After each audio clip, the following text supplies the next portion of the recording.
John Corway or any John Corways who are out there could easily still go to the Garda station and demand to have it enforced because it's in our laws. So it could still become a cranks charter, even if the state, through the Minister for Justice, have expressed a view on it.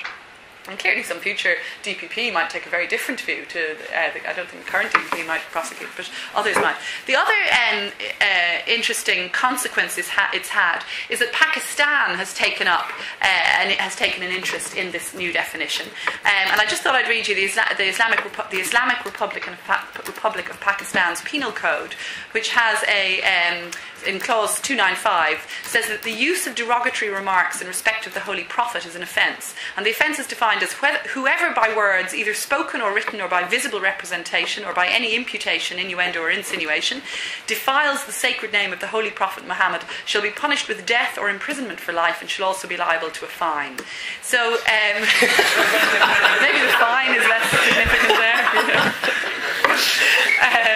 So in Pakistan there's a similar definition of blasphemy, slightly more seriously treated, but because as a result of the Irish change, the Pakistani government are now lobbying to have an international understanding of an offence of blasphemy, a crime against international law that would make it. They're lobbying at UN level to try and create a consensus around the need to prosecute for insulting other people's religion. Now, clearly that's extremely worrying to see anything like that taking hold at any level. Now, the final point, sorry, I said this was the final point. One other point, I suppose. Atheist Ireland have taken up a very high-profile campaign against the blasphemy law. They've also taken up instituted a campaign to try and separate church and state in the education system in particular, and to try and remove God from the Constitution, change the oath which judges and the President have to sign in the presence of Almighty God, change the preamble which begins with God, and change the religious, the freedom of religion article, which actually pays a homage to Almighty God. Although it gives people freedom to practice their own religion, it has a very direct reference to Christianity in it. I can read it to you if you like. But Atheist Ireland have set up, in order to point out the utter nonsense that is the new definition of blasphemy, they set up a new church. Some of you may be aware of this, the Church of Dermotology, and they believe that ice cream wafers constitute the body of Dermot Ahern, and that anyone who eats an ice cream wafer is causing great offence to members of the Church of Dermotology. And they intend, and their individual members, Michael Nugent, who's one of the key members, intends to attend to his local Garda station to make complaints if he sees anyone eating an ice cream wafer on the street. So it's brilliant, you know. So that, and as a member of the Church of Dermatology, and it may sound amusing, but subsection 4 of the section 36 definition includes a definition of religion, which could cover a Church of Dermatology or a church of whatever you're having yourself, because it's a religion is defined as not including an organisation or cult which makes profit, which has a principal object of making a profit or employs oppressive psychological manipulation. But it doesn't define religion positively. In other words, that remains to be decided as to what constitutes a religion under this provision. If you're a member of the Moonies, apparently you're not a member of a religion, but the Church of Dermatology is entitled to consider itself a religion.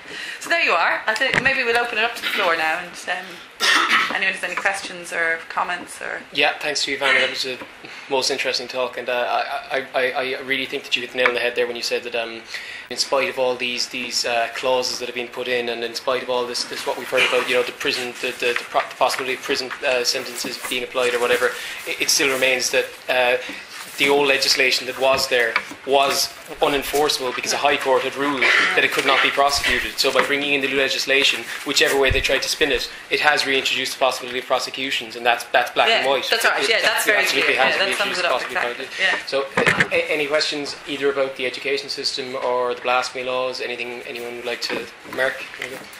Yeah, I suppose two things. Anyone in council will know, two things. The first thing is really, if you look at the blasphemy law, I mean, talk is cheap, action is what it's about. And I mean, you can say, oh, we don't want to prosecute it. Well, why did you spend so much time bringing in this when so many other pressing things? We have seen, whole-scale rape of our children and the cover-up of that ongoing.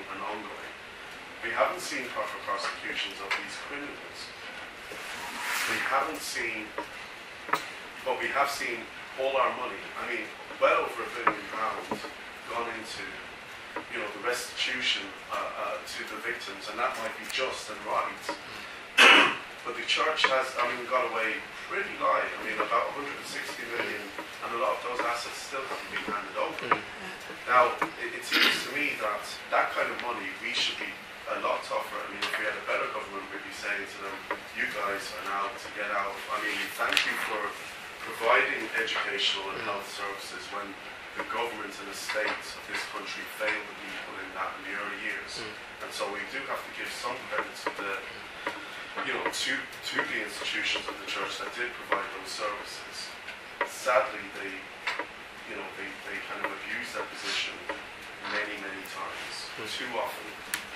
Now you can't turn them all with one brush, but the fact is they did cover up, and institutionally they covered up again and again, and they're still doing it today. They're still not complying. It seems to me we should be standing up now as a country and going, without necessarily kicking the church, but going, you guys owe us over £1 billion. We've bailed you out. We want some of your boys to go to jail, and we are confiscating now the health and educational services, and they should be run by the state.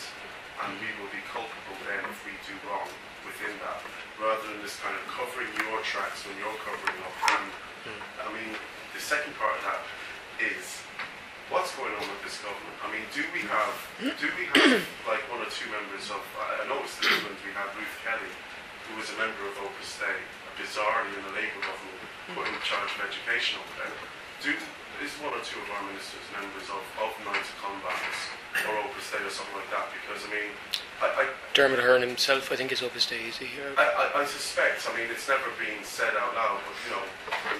There's none of us are operating under a rock's privilege here, so we have to be careful. Sure, yeah. But you know, you've made some really good points, Mark, and I think you're right. It is an issue with this government, you know, and it's nearly 13 years in power.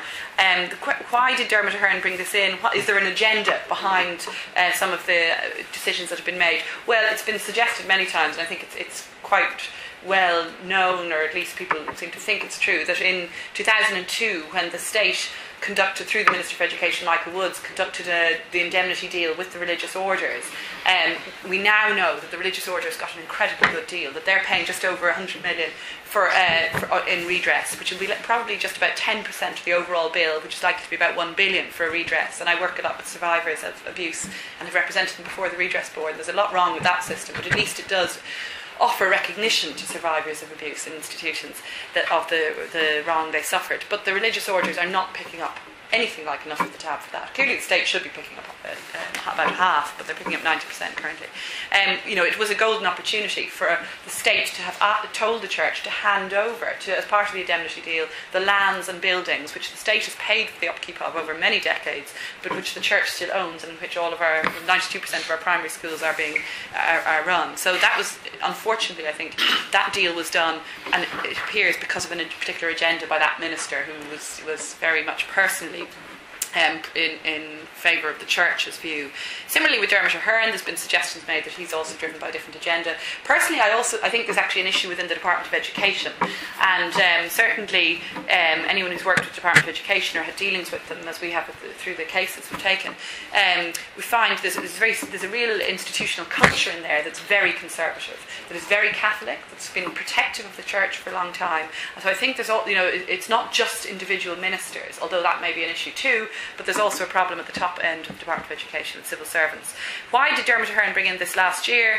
There's a suggestion that in the jockeying for leadership in Fianna Fáil, post-Cowan leadership, that he was looking to try and bring in a sort of socially conservative vote to align himself as somebody who was friendly with the social conservatives. I think it's backfired a bit, because there actually didn't seem to be a huge demand for this from the Catholic Church hierarchy. I don't think they were that interested. People like Ronan Mullen took a stand against it. So, but I think that may be why, that may be the agenda behind this. That's certainly the only thing we could think of that might explain it. I saw that David Quinn from the Iona Institute was suggesting that it was to appease Muslim interests after the Mohammed cartoon debacle a couple of years ago. I don't know. Again, the Muslim community in Ireland has never made an issue about it, and I think would have been quite embarrassed probably to have been seen to be calling for anything like that. So I'm not sure. I know I saw that with David Quinn, and always with David Quinn there's always another agenda. I think you just want to take the heat off the Catholic Church on that one. But it is interesting. The final thing, Mark, is your point about the kind of the irony that we don't, this crime was apparently urgent, and yet we still don't have a crime in our books of failure to report sexual abuse, and that's why the bishops have not been prosecuted. Is because the crime of misprision of felony, which was abolished indirectly some years ago, has never been reinstated. In other words, it's not a crime to fail to report serious sexual abuse, which is absolutely outrageous, and that means that cover-ups and really appalling facilitation of abuse remains uncriminalised. So that's a real problem, and it illustrates the hypocrisy.